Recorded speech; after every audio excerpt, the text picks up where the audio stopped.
Hello, I have been waiting 10 months for this moment. I'm really excited to be here. When Allison Houchins reached out to me 10 months ago inviting me to be an artist here, she gave me two choices. She said, would you like October 2022 or February of 2024? And I wrote her back and I said, is 2024 a typo? Because that's pretty far from now. And she wrote back, no, that is not a typo. And that is just a testament on how the Hiddenite Arts and Heritage Center is such an incredible place. This place has things going on all the time, and I don't mean something every week, I mean multiple things every week. For this area, it is such a hub of culture and art and dance classes, and even if you're not local and you're watching this online, following them on Instagram and Facebook is just really fun because they're such a great example on just keeping so many wonderful things available to the community, and they do really well. And Allison Houchins is a great guru to learn about this place, and so I'm really, really grateful to be here. I'd like to tell you more about these paintings and what's going on in your brain when you look at them and how they actually benefit your well-being. And the way I'm going to do that is I'm going to tell you a little bit about myself and how sensory-gated art began. Slide. Slide. So I am originally from Saratoga Springs, New York. And Saratoga Springs, New York is a very historic town, and it places a lot of resources and emphasis into the fine arts. And so this is where I grew up. I started from my early years doing classical ballet technique practice. I did that for all of my formative years. I danced with the New York City Ballet 2 years in a row. I did guitar lessons, I took piano lessons, I did acting, and in the midst of all of this, I was immersed in visual arts as well because that was where my natural talent was. I didn't take a lot of effort at all. It didn't feel like work. I could do visual art very well. And the public schools had plenty of funding to offer all of the mediums, and for several years during my education, so I had access to fine art education even in public school systems. So by the time I graduated high school, I was majoring in art, and I had access to so many of the mediums to be able to experience with it. So with that foundation, it was only a matter of time before I found my own niche. Slide. But I still was missing one more key that I needed to unlock that box. Slide. So several years later, I was married to my amazing husband, and we had our two incredible children. And as all parents know, being a parent is like having your own mirror in your life. And it was during that time we discovered that our son was autistic. And at that time, we also discovered that I was autistic as well. I had been living my entire life as an undiagnosed autistic person. And so this was finally the piece of information that I needed to better understand myself, my past, and my future, and pursue the frontier of what I could finally offer the world through my own art. Slide. So at that time, I was already doing art full-time. I was a full-time artist. I was a painter.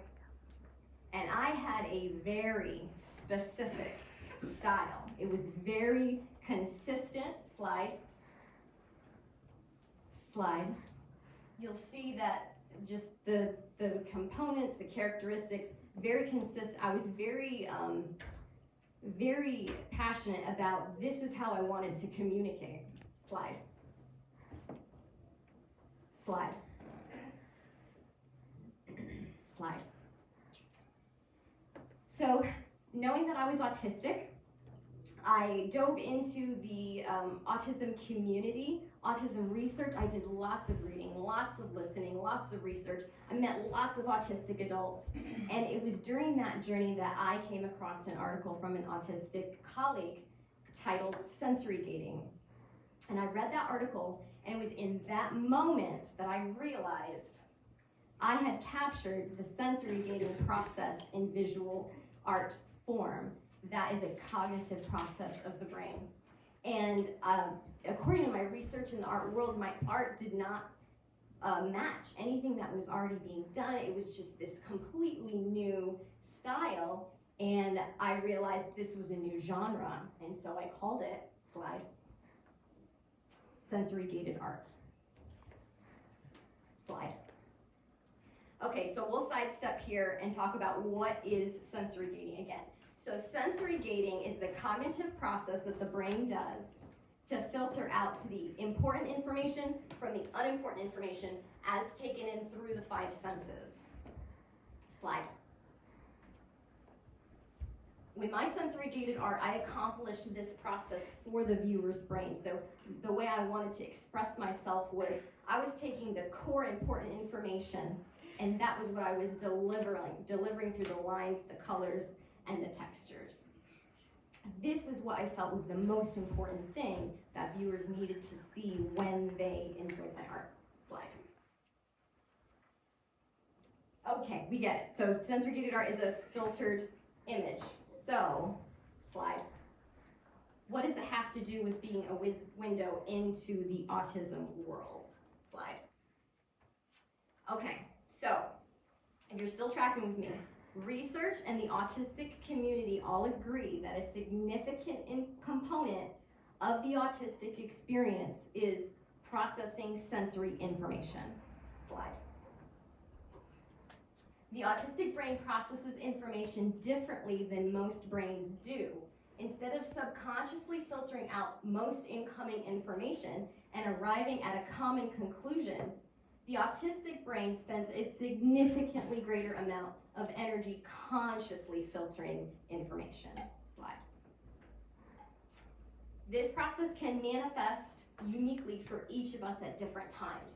So when we experience moments of overwhelm from this ongoing cognitive process, this running exercise of our mind, just think about this constant cognitive process that we're having to run in the background of our minds.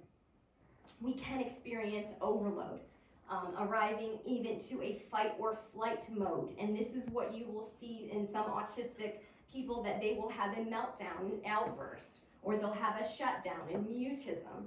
This is a manifestation of some significant overwhelm of something that's often hidden in the background. You might not notice it until it's too late in an autistic person. And some people can hide this process completely, and that's part of what we call masking. Okay, so whether you observe or the overwhelm in our behavior or not, the autistic mind is most often using more mental energy and time to process the same information as everyone else. And I want to emphasize this last part.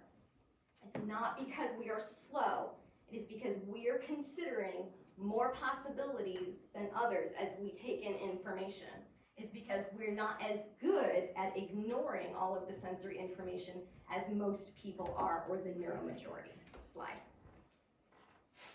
This is to make sure you're paying attention, my Salvador Dali impression. So it comes down to conscious versus subconscious. I'm more aware of what helps the brain process an image because that cognitive process is conscious for me. Your brain may still be performing this work, but it is subconscious, requiring less energy. This is why sensory gated art is soothing to someone. They can't put their finger on why. Many neurodivergent and autistic people are drawn to sensory gated art like a magnet because they are more conscious as to why it's so calming, because this process is being done for them and they recognize it. Slide. I have found a way to consciously filter visual information and deliver it in a pleasing and calming way using specific components. Slide. Clean lines. Clean lines signal the brain that this is something that is steady in a direction, it's predictable. Predictable things are associated with being soothing and calming because you know what's going to happen. You're not bracing for fight or flight, something that's unpredictable. Slide. Oh, actually that would have been That would have been straight lines. So clean lines would have been the last slide. So the clean lines are not open to interpretation. You can see where one color begins and the other color ends. It's not doing, your brain isn't doing that cognitive work of interpreting what you're looking at. Slide. Cohesive colors. So when I'm using colors that are on the same palette, the brain automatically recognizes a logical relationship between the colors. And so that it doesn't make the brain stop and how are these colors related? It's just logical, they're connected. Slide. And enriching textures. So the textures are a major signature part of sensory gated art as well. They're just that. They're enriching textures. They're very fascinating. They're something to explore, completely free of overwhelm. Because of the three-dimensional aspect of them, they're a great resting place for the eye, and they're enriching to the mind as you look at it, and better experienced in person. Slide. As a result of all of these components combined in the sensory gated art, the sensory gated process being performed for the viewer, the mind experiences a calming effect. Slide. One of my collectors of sensory gated art says, "My brain constantly includes running video screens, ticker tapes, and live streams, constantly sorting through the multiple files at once. When I gaze upon your art, the screens go blank, the ticker tape stops, the bombardment of data overload does not exist. I am soothed as I gaze at the colors, textures, lines, and shapes. I am calm." Slide. Thanks to my autistic mind that consciously navigates the sensory gating process, I am able to deliver a calming visual sensory experience by filtering out excessive visual stimulation. Slide. My new genre makes art more accessible to neurodivergent minds, and it is a universal art experience for everyone with its visual calming effects. Slide. People across the world are adding sensory gated art to their private collections, and it is my hope that sensory gated art makes its way into commercial and public arenas so that an even more diverse group can benefit. Slide. Sensory gated art is being documented in some upcoming publications. A textbook on design called Usable Color by Alex O'Neill, being published by Rosenfeld Media of New York, New York. That is coming out next year. We'll be on the Rockstar X podcast show Different Not Less this month, as well as the Neurodiversity Gold podcast with host TEDx speaker Judy tomorrow. Also, I will be doing a teacher workshop here at Ignite again. Really looking forward to coming back. I'm going to be talking about sensory gated art, but I'm also going to be diving in a little deeper to the autism topic. I mean, I know I covered a lot of new stuff today, but this event will be able to dig a little bit deeper into some resources, some ways to destigmatize the way we've understood autism up until this point. As well. Specific for teachers in high schools or whoever wants to come. Yeah, it would be teachers, homeschoolers, caregivers, whoever would like to be there, I believe. And you just contact the office to get registered so they have an idea of the head count. Slide. You can also follow my work online. I have a YouTube channel as well. I'm on Instagram, I'm on Patreon, Facebook, LinkedIn. The best place to find all those handles are sensorygatedart.com. So, slide. Thank you for bringing me and sensory gated art into your world. Thank you.